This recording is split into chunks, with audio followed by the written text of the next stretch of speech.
अगर आप किसी कंपनी में या किसी शॉप पे काम करते हैं तो आप उनके स्टॉक को किस तरह से मैनेज कर सकते हैं या उनके स्टॉक का प्रॉफिट और लॉस किस तरह से निकाल सकते हैं। मिसाल के तौर पे हमने कोई कीबोर्ड परचेज करा और उसकी क्वांटिटी कितनी ली हमने 10, मतलब हमने 10 कीबोर्ड्स परचेज करे।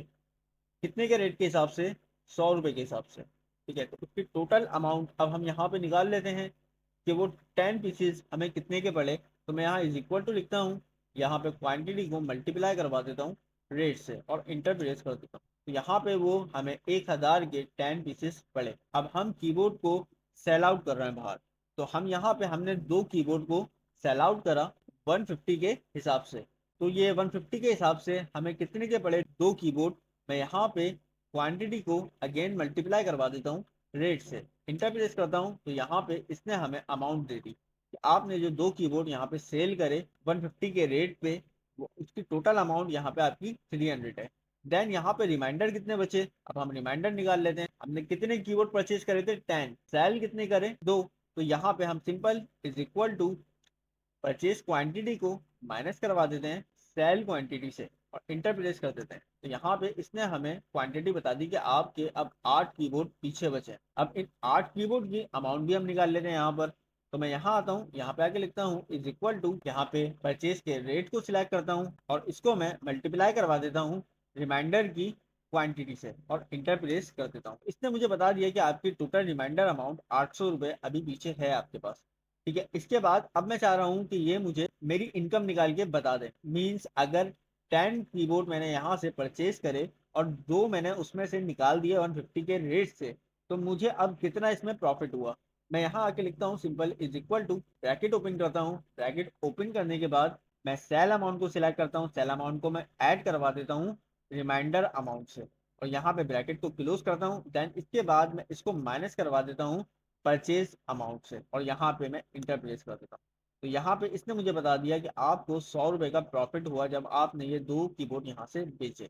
इसके बाद अब मैं चाह रहा हूँ मेरे पास इसकी परसेंटेज भी आ जाए।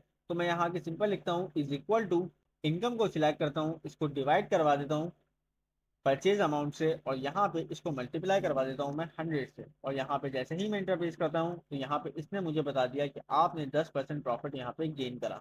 इसके बाद मैं चाह रहा हूँ अगर मुझे प्रॉफिट हुआ है तो यहाँ पे वो प्रॉफिट दे दे और अगर मुझे लॉस हुआ है तो यहाँ पे वो मुझे लॉस दे दे। तो मैं यहाँ जस्ट सिंपल लिखता हूँ इज इक्वल टू, इसका फॉर्मूला ओपन करता हूँ, ब्रैकेट ओपन करता हूँ और यहाँ पे इनकम वाले सेल को सिलेक्ट करके इसको बता देता हूँ कि अगर मेरा ये सेल छोटा है जीरो से, आप मुझे यहाँ क्या प्रिंट करवा दो? लॉस।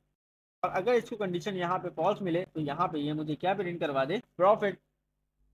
इन्वर्टेड कॉमा क्लोज करता हूँ, ब्रैकेट क्लोज करता हूँ और इंटर प्लेस कर देता हूँ। तो यहाँ पे इसने मुझे बता दिया कि आपको प्रॉफिट हुआ है। ठीक है, कितने का प्रॉफिट हुआ है? 10% का। क्यों? क्योंकि इनकम मुझे कितनी हुई इन दो कीबोर्ड के ऊपर? 100 रुपीज। अब मिसाल के तौर पे एक कीबोर्ड मुझे 100 रुपीज का पड़ा, लेकिन मैंने यहाँ पे एक कीबोर्ड 99 रुपीज का बेचा।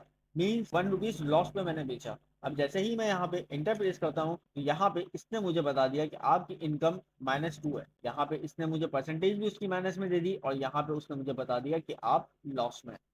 अब मिसाल के तौर पे यहाँ पे 200 के हिसाब से यहाँ पे एक कीबोर्ड सेल आउट करा, इंटर प्रेस करता हूँ तो यहाँ पे इसने मुझे मेरी इनकम बता दी कि आपने 200 प्रॉफिट पे बेचा, 20% प्रॉफिट हुआ है और आप प्रॉफिट में। तो यहाँ पे इसने तीनों चीजें मुझे यहाँ पे बता दी। अब मिसाल के तौर पे मैं यहाँ पे सेल क्वांटिटी चेंज कर देता हूँ। मैं यहाँ पे लिखता हूँ कि मैंने 6 कीबोर्ड बेचे और यहाँ पे 200 रुपये के हिसाब से एक कीबोर्ड मुझे पड़ा। तो उसने यहाँ पे इनकी अमाउंट भी चेंज कर दी। यहाँ पे इसने मुझे ये भी बता दिया रिमाइंडर पीस कितने बचे, उसकी इनकम भी मुझे बता दी और यहाँ पे उसने उनका परसेंट भी मुझे निकाल के दे दिया और यहाँ पे उसका मुझे प्रॉफिट भी बता दिया। तो उम्मीद करता हूँ कि आपको ये stock management profit and loss समझ में आया होगा कि किस तरह से हम अपने एक्सेल के अंदर स्टॉक मैनेजमेंट को मैनेज कर सकते हैं। अगर कोई क्वेश्चन हो तो आप मुझसे कमेंट बॉक्स के अंदर पूछ सकते हैं। शुक्रिया।